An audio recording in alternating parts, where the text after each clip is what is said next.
Greetings, St. George's. It's hard to believe, but the fall is here. And I hope that this summer has been restful for you and for your families and for your friends. I hope that you have created time to have some Sabbath rest with God and to embrace the joys that life can bring us. As we look into the fall, I've been reflecting a lot lately on what it means to walk in hope.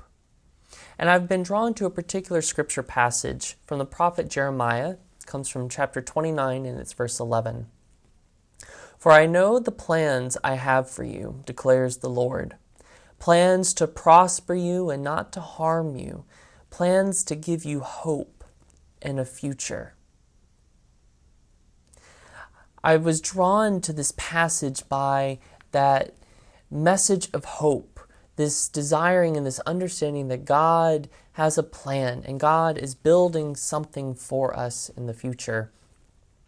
Now, while this particular passage, this verse, seems all sunshine and daisies, it's offered by the prophet Jeremiah during a very challenging time for the Jewish people. The land of Judah has been conquered by the Babylonian Empire, and they are now in exile. And Jeremiah is saying, settle down in this place. It will be much longer than you think. But invest in this space. Invest in your relationship with God and with each other. Stand firm. Persist in living out the teachings of our faith. And God will have you prosper. And God will bring you to that place of hope and a promised future. It's a message of hope in a place where endurance and persistence is required. And when I think about where we are as a faith community today, in the wider society that we dwell in, are we not in that same space? Where we gather together as people with a hope that we believe is promised and fulfilled by Christ already, a hope for a new tomorrow, a new day, a new renewal for the world. And it requires persistence, because it takes time to build, and it takes time for those messages to transform our hearts and our minds and the hearts and minds of our community. And I think about this in relationship to the ministry that we will share together this fall, particularly with our Mission and Mortar campaign, and how vital and important it is that this is our way of persisting and moving forward in our faith, trusting in what God has in store for us. Now, over the course of the spring and the summer, we have been sharing the practical realities of the capital campaign. We need a roof that doesn't leak, we need a kitchen that's usable, and we need to address the water mitigation out front so we don't deal with floods. But it's more than just the building. We do these things so that our ministry can continue, so we can continue investing into the well-being of this wider community and persisting in our faith and following Jesus in the hope of that promised tomorrow. And the way we will be doing that, first and foremost, is by caring for our building. That provides an innate ministry to those who utilize it. Our worshiping community, the 6 AA groups that use the space weekly, the 2 theater groups that come and engage children in creative ways, the preschool, the trans and LGBTQ youth support group that we support and sponsor, our parents group, and many other organizations that come in and out of our building.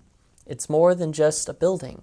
It is a gathering space for the community to know, love, and to change the world. And so when we invest in our mortar, we're investing in our mission. And it's more than just the mission to those other community organizations. We in the vestry have developed a drafted strategic plan based on the discernment process that we've been going through over the last couple years. And you'll see evidence of that in this newsletter. I encourage you to look at that and dream with us in the excited adventure that we're embarking on these different ministry paths.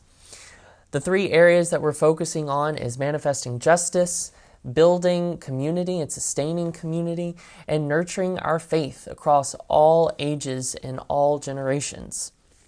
And just a couple highlights out of that of how we're planning to do that and how this capital campaign enables us to do it.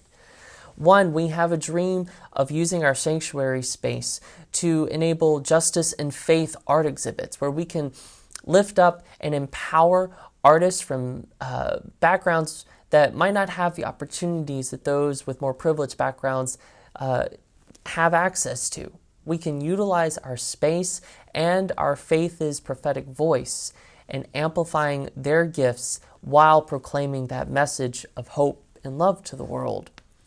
As a part of our capital campaign in addressing the flood mitigation outside, we're looking as a part of that proposal in installing rain gardens that are filled with native plants, and that fulfills and builds on our desire and our strategic plan to cultivate a climate-conscious and eco-conscious community here at St. George's and within our individual lives. And our capital campaign helps us arrive to that as one step. And another piece of this as well is the development of our justice and advocacy ministry, which we have, through our discernment process, have identified 4 core areas that we as a community wish to support and focus on: racial reconciliation, the support of LGBTQ youth, the focus on criminal justice reform and immigration reform, and climate crisis and caring for creation, focusing on these 4 areas. And we're already moving forward in that. This upcoming November 5th, we will have a special Sunday on All Saints' Day. And on that day, we will focus on criminal justice reform. And we will have built into that worship space time to learn, time to reflect, and time to engage. So we move from that space of reflection. Why is this important? What does God invite us to do in this space? And then we begin to act on it. In all of this, we do this based on the values that we've discerned together. In this path that we're entering in this fall, I hear us being bold, embracing our value of being bold, which means journeying untrodden paths and sharing the love of Jesus in new and unexpected ways. We are living into our value of curiosity to seek where God is at work in our lives and in the lives of those around us, and to wrestle with the questions that raises, and seeing that questions are not antithetical to our faith and our ministry, but in fact empower it. And we live into our value of community, where we honor our connection and our responsibility to one another as a faith community, and our connection and responsibility to our wider community here in Soma. My friends, when we come together this fall, as we gathered this fall, there is so much to celebrate, so much joy that is emerging. And it comes out of us walking as a people of hope, of those who journey knowing that our hope has been promised, that it is being fulfilled. And while it takes time and it takes endurance and persistence, we do it because we believe that God is doing a new thing within us here and in our world. And we believe that when we come together and offer our individual gifts, the individualness of who we are to the service of God, that when we bring that together in unity as the church, we can truly be a powerful instrument of God's unconditional love. So join us this fall.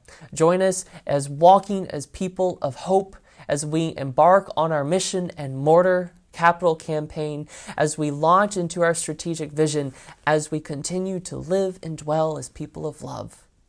Let us gather together and be those instruments of God's unconditional love.